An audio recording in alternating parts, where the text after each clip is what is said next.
స్థానిక ఎంఆర్ఓ గారికి ఒక రిప్రజెంటేషన్ ఇవ్వాలన్న ఆలోచన విధానాలతో మహాజన రాష్ట్ర సమితి నాయకత్వంలో రిక్షా కార్మికులు, వలస కూలీలు, హమాలీలు, రోడ్లపైన చెప్పులు కుట్టే కార్మికులకు రాష్ట్ర ప్రభుత్వం అండదండగా ఉండాలన్న ఆలోచన విధానాలతో 2024 డిసెంబర్ నుండి ఈ కార్యక్రమం ఏర్పాటు చేస్తూ ఈరోజు ఈ జమ్మలమడుగు గతంలో ఆర్డీఓ గారికి కూడా ఒక వినతి పత్రం ఏర్పాటు చేయడం జరిగింది.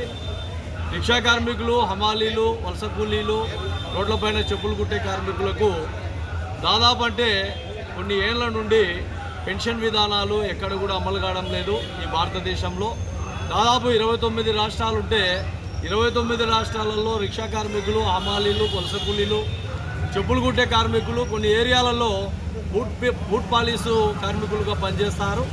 వీళ్ళందరికీ కేంద్ర రాష్ట్ర ప్రభుత్వాలు అండదండగా ఉండి అదేవిధంగా చెప్పులు కుట్టే కార్మికులకు రోడ్లపైన నిట్క్యాప్ సంస్థ ద్వారా రూములు ఏర్పాటు చేసే విధంగా వాళ్లకు డ్రైనేజీ కాలువలు, చెట్ల కింద, లైట్ స్తంభాల కింద, మోరీల దగ్గర, ట్రాన్స్ఫార్మర్ల దగ్గర పనిచేయకుండా రూములు ఏర్పాటు చేయాలనేది ఒక డిమాండు.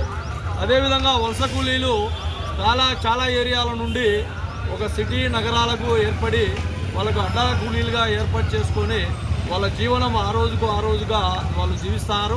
వాళ్లకు రాష్ట్ర ప్రభుత్వం తగు విధానాలతో న్యాయం చేసే విధంగా వాళ్లకు పెన్షన్ రూపంలో వాళ్ళకు ఆర్థిక వనరులు సమకూర్చే విధంగా న్యాయం చేయాలని ఒక డిమాండు.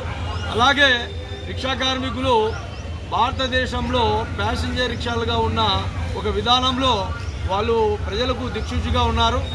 ఆ విధానాల్లో భాగంగా ఈరోజు లగేజ్ రిక్షాలుగా ఏర్పాటు చేసుకొని ఎక్కడ బండిలలో, మార్కెట్లలో కొన్ని మూటలు మోసుకుంటూ జీవనం సాగిస్తారు.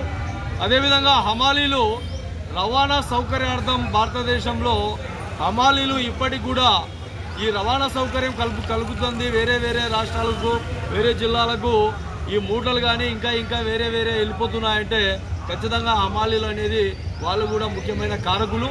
కాబట్టి వీళ్ళందరికీ కూడా రాష్ట్ర ప్రభుత్వం వాళ్లకు తక్షణ విధానాలతో ఆర్థిక సహకారంగా పెన్షన్ రూపంలో దాదాపు రాష్ట్ర ప్రభుత్వం ఏర్పడిపోయి దాదాపు 2 years అవుతుంది.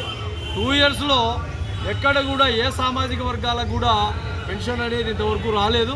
ఖచ్చితంగా పెన్షన్ ఏర్పాటు చేసే విధంగా రాష్ట్ర ప్రభుత్వం చొరవ తీసుకోవాలి.